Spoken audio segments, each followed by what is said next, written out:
Welcome back to the show. Now, if you're looking for some heat, you've got to check out the latest season of P-Valley. It's got drama, it's got danger, it's all around sexy. And joining us today is one of the stars of the hit series P-Valley, Nicco, Annan. Nicco, welcome What to up, the show. though? What up, though? Hey, look What's at good this. with Down y'all? in the valley where the girls get naked. Okay. If she got a band, what? You can tell, you can tell she's a fan of the show. I'm a fan. Let me tell you this.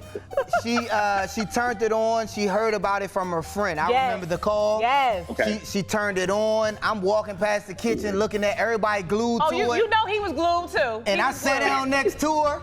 I'm like, man, we gotta work. And instantly we're glued to the show.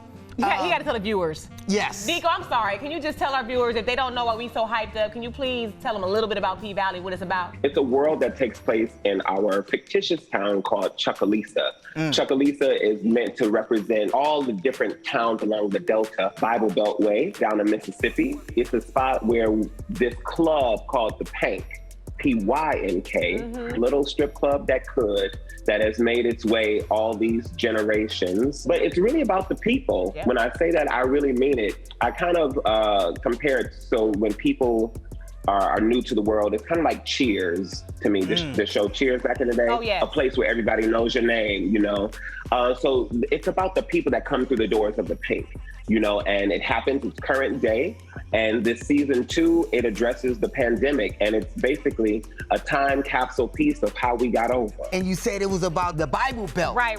So a lot of the show, it's some conflict there because like you said, it's a strip club, but then you got the Bible Belt, you dealing with the mayor of the town, the chief police. You know the whole storyline. Well, Look at him. he has us You doing all of rooting for that, us. and you doing about the church. Yeah. It's all of the things. It's all of the things that how we like come together, and how do we really coexist? How do we operate? How do we grow? How do we stretch? All of those things. Yeah, now how does it feel to have this type of response from everybody? Because this show was a hit. How does it feel to you? It feels like the brilliance that you know your people to be is being celebrated. That's what it feels like. And I mean in all aspects of that, from the fashion to the makeup to the hair to the and when I say that, I'm not saying just because it looks good. I'm talking about the ingenuity behind it. I'm talking about the creativity in the fashion. I'm talking about the tenacity. You know, through the pandemic, like it's just one thing, people talk often like about Uncle Clifford's fashions and things like that, but I think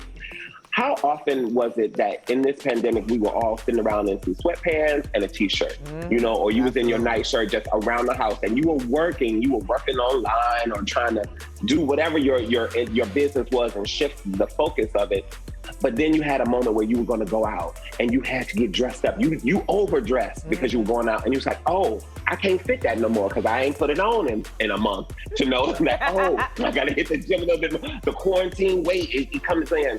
I feel like all of the little idiosyncrasies that we had in real life were able to be echoed in this work. And I think that because the show is so well built in the style of it, the Delta Noir style of the show, the coloring, the intentions behind it, the visuals that you see, it's a different level of storytelling that kind of elevates our experience, especially as Southern people or people who have roots in the South, you know, to a whole nother level. I think you hit it on the head right there, because if you can understand the influence that your show has, especially just in my family, because we start to talk like Uncle Cliff. I feel like, down here at the Pink, we ain't gonna be doing that. Rule number 1253. And I always tell people, yeah, let me learn you something. I'm gonna learn you something. And viewers, we're speaking to his character. He plays Uncle Cliff, and it's just the bomb all the way around. I want to say this too, viewers, if you watch him, this show right here is a show. We've been married 20 years.